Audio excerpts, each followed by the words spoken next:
My name's Mike Lander, and you're listening to Higgle, the B2B Sales Club podcast, where we bring you actionable insights about sales RFPs, negotiations, and difficult procurement discussions from sales leaders, brand leaders, and procurement leaders. Please subscribe to get updates when new episodes are released.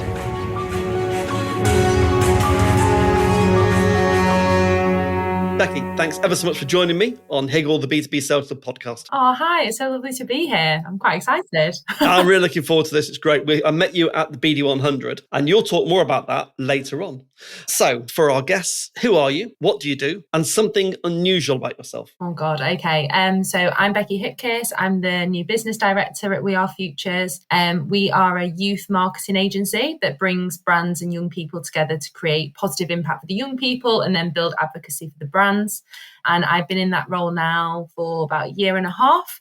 In terms of an unusual fact, oh God, I guess I could say, so I am a micro influencer on the side, right? Which is quite exciting. Yeah, I've got a little side hustle of that. Not had one of those ever before, so that is different, definitely. What do you influence? Travel, fitness, motivation, lifestyle. It kind of started as a bit of a fitness account and kind of grew from there.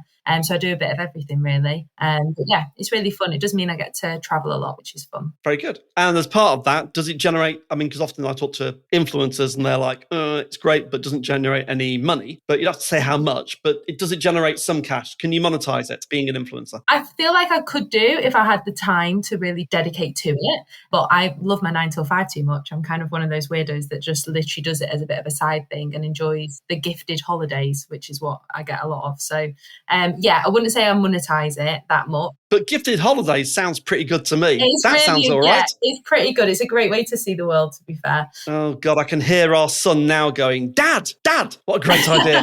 Can you get some gifted holidays? I'll be like, no. Get him a YouTube set up. Yeah, exactly. Desperate for a YouTube channel. It's great. It's a lovely community that I've built on there. So yeah, it's a really nice kind of distraction from the day to day. And you're mainly on Instagram? Yeah. Instagram. So people will find you. So challenge to the audience, go off and find Becky on Instagram. Lots of gym selfies in the morning. Fair enough.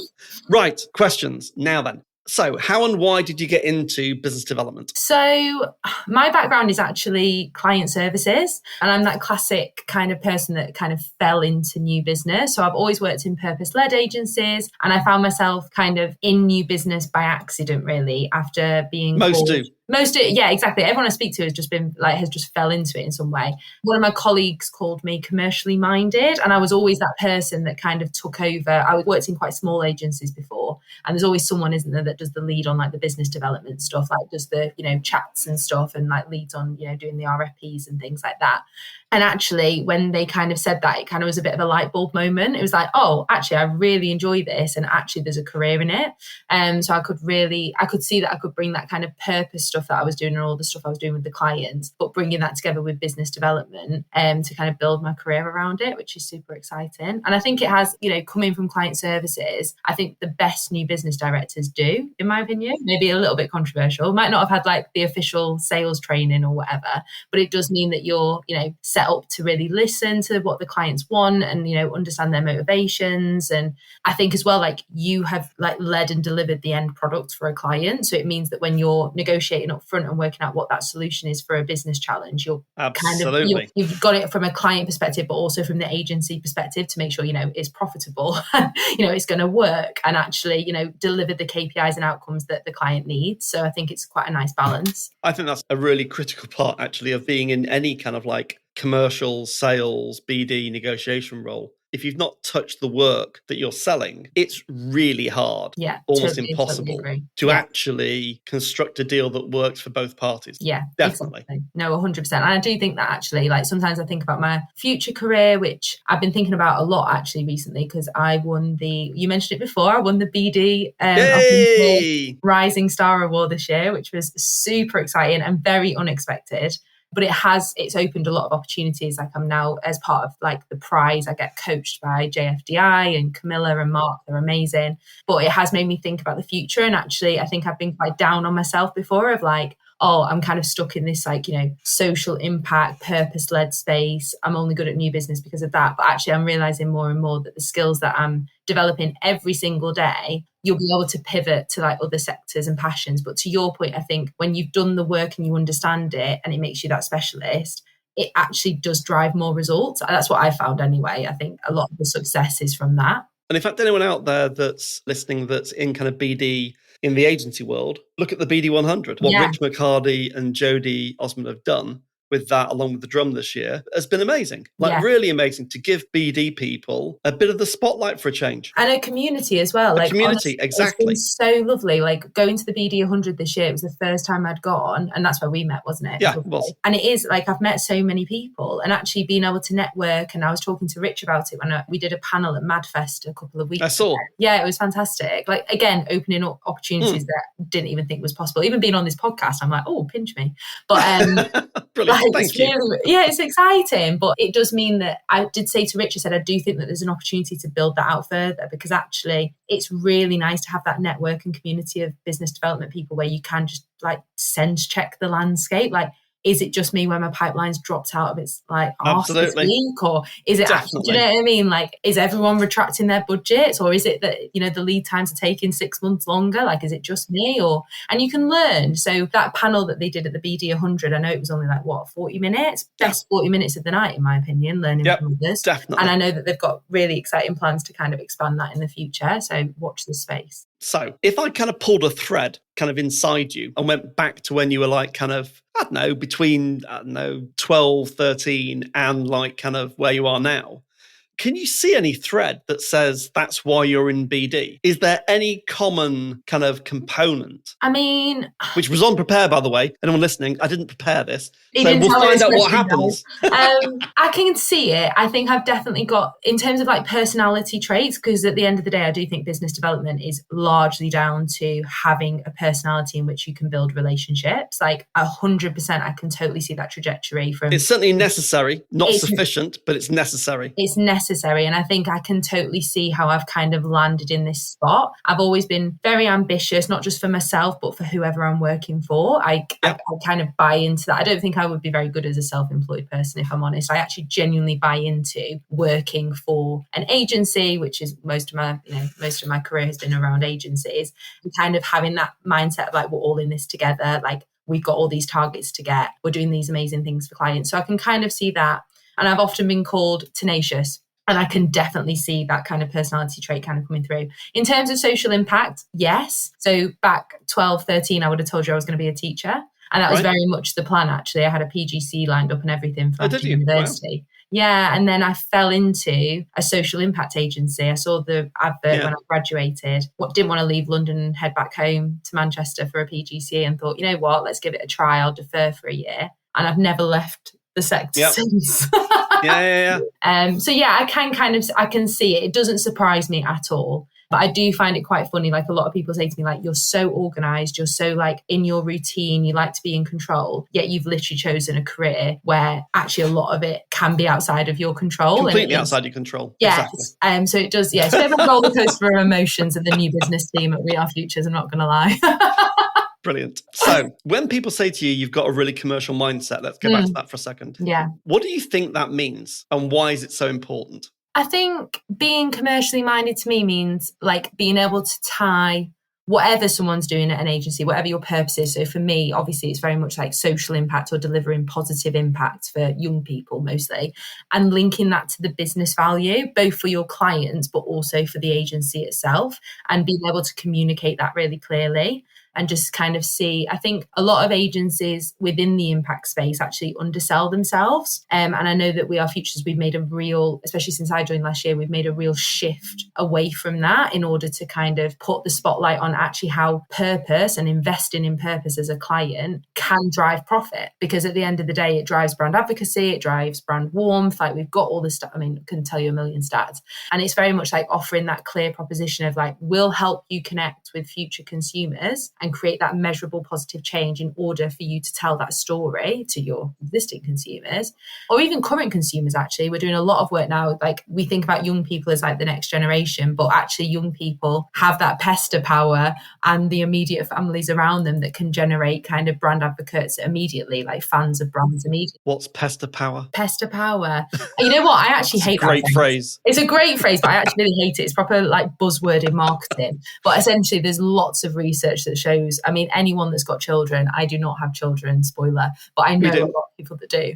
And people will say, like, you know, if their child comes home from school and says that they've done an amazing thing with like a brand, or they've, you know, recycled some batteries, for instance, they are able to kind of pass that behaviour change on. I mean, or you could do it as, remember the Argos catalogue when you used to I do indeed. That Absolutely. is pester power. That is pester power. I've seen an advert on TV. Near Christmas, it's like, Exactly. So yeah, I think that kind of commercial kind of mindset is just making sure, for me, it's not just trying to go to a marketing director and sell them purpose and be like, this is a really worthy thing that you could do. You know what I mean? I can tell you a really nice story, because actually that's not what they need right now, not in this climate. They want performance. So we can create all that purpose, fabulous stuff that means that most of the team get out of bed in the morning and actually want to do the job. But we lead with impact metrics and brand value and insight, and make sure that that emotional side is brought to life through the storytelling. So it is that kind of like win-win. So yeah, that's what I would say. So if I interpret that, I mean, bear in mind, I'm an ex kind of procurement guy, so I think about things in a very rational way. Yeah, but if I was meeting you and talking about, you know, I've talked to the CMO, we've got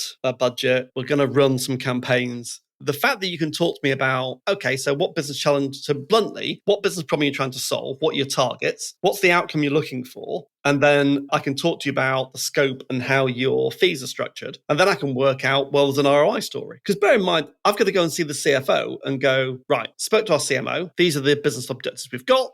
Going to run a campaign. It's going to cost $500,000. We're looking for, obviously, sales uplift or brand advocacy. It's going to lead into sales uplift over a certain period of time. I can see how the budget versus the investment we're going to make in the agency is going to deliver a return. I've got to be able to have a really simple story to someone who basically works 14 hours a day trying to keep all the numbers working, for them to go, okay. Yeah, so exactly. If the CMO says yes, and I say yes, and the CFO says yes, are we aligned? Yeah, okay. Yeah, exactly. And that is the difficult bit, actually, is making it simple. And also kind of getting people to buy into using, that sounds wrong, using young people, but like embracing young people as a channel to reach families and consumers and doing it that way. Because actually, it is the win-win, right? Like, you know, I would say like 10 years ago, CSR was so kind of pivotal in a business strategy. Like, you know, you had to be seen to be doing good. And obviously the landscape has changed quite a bit over the last couple of years. And we can literally see things rolling back, like DE&I initiatives and things like that. Hopefully that stays across the pond and doesn't come over here. But we can literally see a shift, especially with some of our global clients, like them being a little bit more reticent with their budgets of like, oh, we do need to prove, to your point, like we need to be able to go to the CFO and prove that there's this like, you know, immediate return on investment. So I think, yeah, that's been kind of the challenge for us over the last year, is to your point, like crystallizing that proposition and making it so we can literally prove that that impact does work. Yeah. I mean, so interesting. The thing you haven't mentioned, but is kind of implicit, is about risk. As a buyer, you know, and also talking with the CFO, risk is always on our mind, because clearly you would be brilliant at selling us the story and the logic, but we've got to go, yeah, but where are the risks in this? So I think being commercially minded, you have to also talk about where the risks are and how you mitigate those risks. Would that resonate? Yeah, I think so. And also, I guess, being quite open with them that most of our programs and clients that we work with, we're really lucky to work with some amazing, like kind of big corporate clients that really trust us and have stuck with us for quite a few years. And I think it's having that kind of trust in us to take a leap into something that is a little bit different for a marketing department, and actually know that our kind of output and the way we kind of approach something, to your point, is always looking at that business challenge and also adapting. And I think one thing that really sticks in my mind is I feel like the risk is mitigated more because actually we include young people and their influencers as part of the co-creation of whatever we do. That's just part and parcel of our kind of approach strategy. Like, it's baked in. I know co-creation is a bit of a buzzword, but it's baked in. So it's things like that where I think we can kind of tell that story and get people on side to understand that we are making sure that this is as solid as possible. And as you go through it, because at the end of the day, stuff like this purpose stuff has to be a longer term investment. engagement, it can't be tokenistic. It can't be a flash in the pan. It has to be that you commit to something, you see it through, and then we can literally measure that impact and show you. But to your point, that is a bit of a harder sell. So we just make sure that we have those kind of touch points in at all points to be able to kind of evolve and adapt as we kind of get the data in, if that makes sense. Because the market has definitely shifted. There is more focus, from what I can see, by brands on the performance element. And that's been going on for a few years now. Yeah, 100%, especially to kind of, get those budgets. And I mean, we're seeing that even on, I'm sure, like you've had other guests say this, even in terms of lead times. I feel like there's been a bit of a shift, in my opinion, of agencies having to actually act as a bit of a, having to step into that role of helping that business case. So actually help, like working with the teams to build that business case, which, often isn't actually paid at that point because you're kind of still in a proposal pitch phase. Do you know what I mean? So it is, it's been a really interesting shift actually, and I think a lot of marketing teams, CSR teams are feeling a little bit frustrated by it as well, because they're also being judged on performance quite immediately. So trying to balance that with doing some good. Because that at the end of the day is what people like to go to work for, right? When they, it's not just selling things, it's also, creating a difference. But maybe I would say this, but I think if you get the opportunity in any kind of process where we're buying something, some services from you, if you get the chance to truly co-create it with me, you're creating the business case that supports the investment that we take to the board and gets signed off. The position that you're in then is very unusual. It's like a partner. It is a partner. Yeah. It's a partner if you're sharing some of the risk. So like performance-based pay, I think it's a very interesting topic, especially in this area that you work in, because true partners, obviously, if I don't succeed financially, then neither should you. If I do, then you should share in the benefit. But also, I think if you've managed to co-create that business case, it's gone to the board, it's been signed off. Before it gets signed off, obviously the question is, well, who else have we talked to? What else have we compared? It's pretty difficult to compare once we've co-created it. Yeah. It's possible, but it's much harder. Yeah, and I think that's coming from your procurement brain, actually. And it's interesting, like from a new business perspective, I would say only 30% of our new business last year came from like a procurement tender situation. More and more, I think, because we are quite niche, or like, we're a bit emerging, we're a little bit out there. We often partner with other agencies, for instance, to be an activation side of it. Actually, more and more is like direct outreach. And then to your point, we then get embedded into the team. So we're doing that right now, actually, with a prospect. And that we're about 8 weeks into the process, like literally working with them to pull together this business case and proposal to present to the board. So we've got the marketing team buy-in. It's now kind of presenting, ready to get the budgets and stuff. And to your point, it does put us in quite an unusual position because it's not competitive. No. And although the board might say, I don't know what that kind of budget is, but let's say it's $500,000.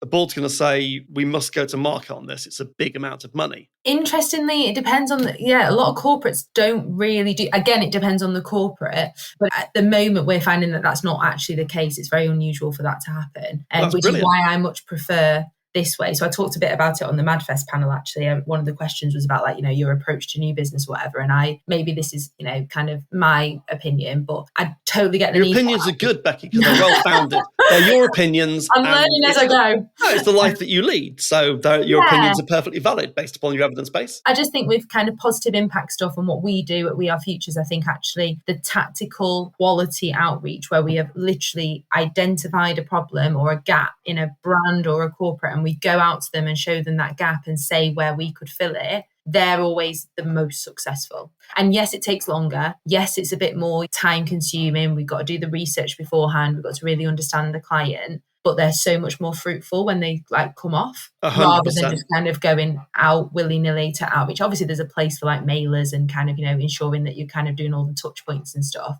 But again, I would say 60% of our new business last year was quality outreach, where a lot of the team actually had identified different gaps and then we'd gone after that way. The one that we're talking to now, which I was talking about before, where we're kind of working with them on a business case, that was exactly that. So just out of interest, how big are you as an agency? How many people roughly? So there's about 80 of us across 2 offices in London and Edinburgh.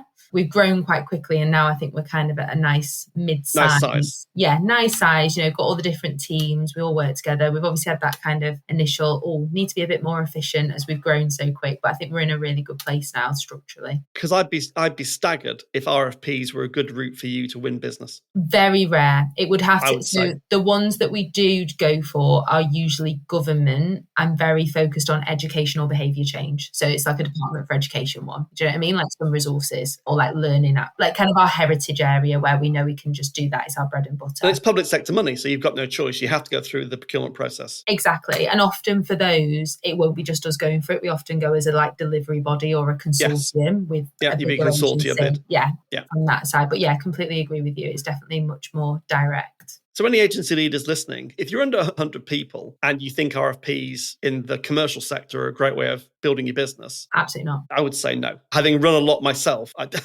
you may have make it work, but I'd be surprised. I think the only way that would happen is if we've explored like the intermediary route. And again, I think with our size, it would be us. And because we are a little bit niche, when we have spoke to intermediaries, they have been a bit like, let me just remember what you do. And when something comes up and we need you to do a certain part of that brief, because these are like £1 million briefs, right? Like massive briefs, then we'll kind of bring you in. So yeah, it's very, very, very unusual, I'll be honest, just to kind of it come together. Often we're brought in as a separate piece. So, question we didn't really prepare, but they're always the best.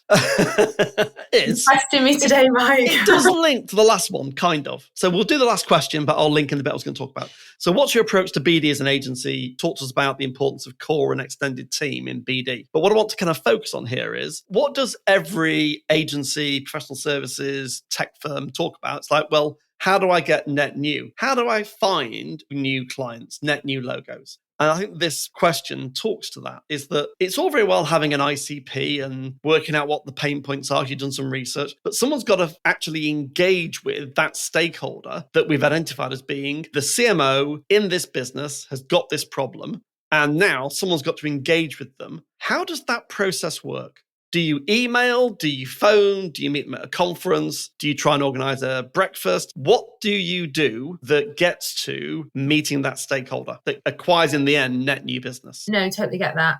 I think at We Are Futures, I think we think a lot about new business as look. We often say like, new business is always tied to look or whatever, but I actually think that's really lazy thinking. And actually, it is completely lazy thinking, look, right?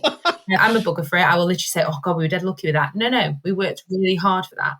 And I think the key for us is we're really, really intentional. So we don't just blast out creds or, like I was saying before, like outreach emails and, hope that something sticks. It is very much researching the brand, thinking about how young people show up in their strategy. So we've got, to your point, when we're looking at our new business strategy for the year, we have kind of pillars, for want of a better word, or kind of like work streams, like kind of audience groups. That's probably the better word. Audience groups that we've kind of identified. So maybe brands with a reputation problem, brands that aren't showing up for families and young people, or brands that are, and we can amplify that even more through our networks and things like that.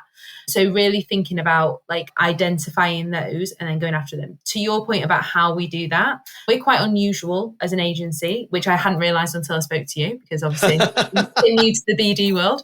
But I didn't realise that most agencies don't actually have a dedicated outreach team. Obviously, They'll have a new business director, aka me, they will. Maybe a new business manager, or they'll outsource that, but have some sort of person in that role. What's unusual about us is, yes, we're only 80, but actually we've got quite a big new business team for the size in proportion. So there's 4 of us, and 2 of those are a focused resource just on outreach. Oh, talk to me about that. How does that work? So it's amazing. So good. It's I don't have to genius.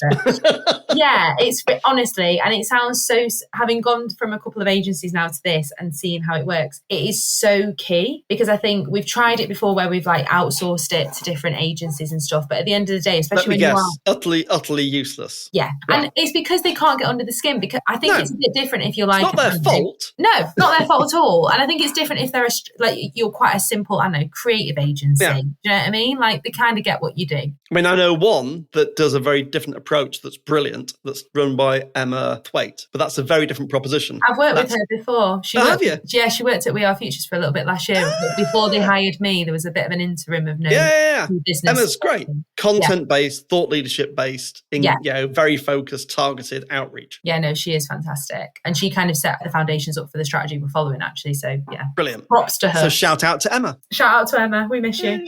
But yeah, that focused resource of outreach does make that huge difference, because it means that actually when I'm looking at the team and who's focusing on what, I've got a person that's very much focused on like ensuring that we have a marketing output in order to give to those, outreach people to kind of fuel it. And tell me that's all personalised. The outreach is personalised. Super personalised. So Brilliant. Personalised. So thank God for that. Yeah. So we've got target lists. We obviously use databases and stuff to be able to get kind of the email addresses. The majority is through email, I would say. We follow up through LinkedIn. We sometimes call. But I think, that's a controversial subject anyway. That was a whole thing at Mad Fest. Oh, no, they're good controversial subjects. They're brilliant. Yes.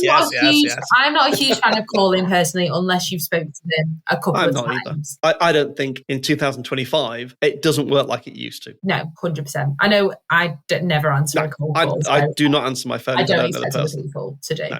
So yeah, I think targeting is so important. It means that when I look at the team, like I say, like I've got 2 people on the outreach, they're working together super closely to make sure that they're not overlapping. Everything's super personal.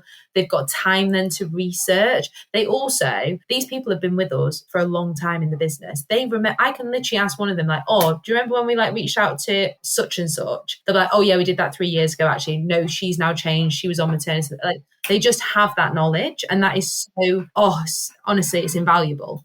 So then I've kind of got one person in the team feeding them all that kind of, to your point, like the thought leadership, like the marketing content, how we're kind of articulating our propositions in order to be able to personalize it and get it out, ensuring we've got those touch points. And then actually it leaves me free-ish to actually work on the important stuff, which is the broader new business strategy and actually answering, luckily, the meetings that are coming in and the not RFPs, but the request for briefs and all that sort of stuff.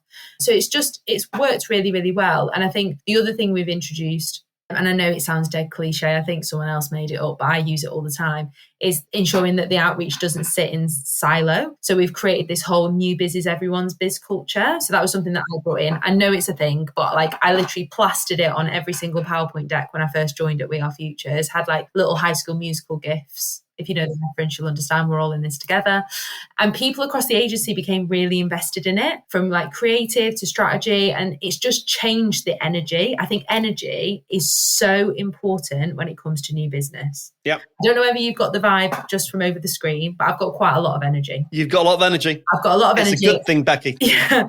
I'm very positive. If we lose a pitch or we lose a tender or someone ghosts me, I've always said to the team, we're allowed one day where we're sad about it. One night even. Yep. Next day you just get back up, because the pipeline will always be kind of refilling. You've got to keep going. Yeah. Exactly. And often half of them ghost you and then they come back 6 months later when they've actually got the budget or the opportunity. As long as you leave that conversation open in the right way, especially for something like us where we've literally just spent 10 minutes talking about building that business case. That stuff takes time. It does. And it might not be to the next budget year. You might find, now, I call now selling season. You're preparing people for their budgets so that when they get to September, October, you're in their mind, you're in their budget. If that gets approved, Q1, you've got something. No, 100%. And I think that is what I've kind of wanted to channel across the agency, really, that new business feels collaborative, it feels exciting and actually part of the agency's identity. So really getting people bought into, because one of the things I love about working at agencies is because I'm so bought into the growth.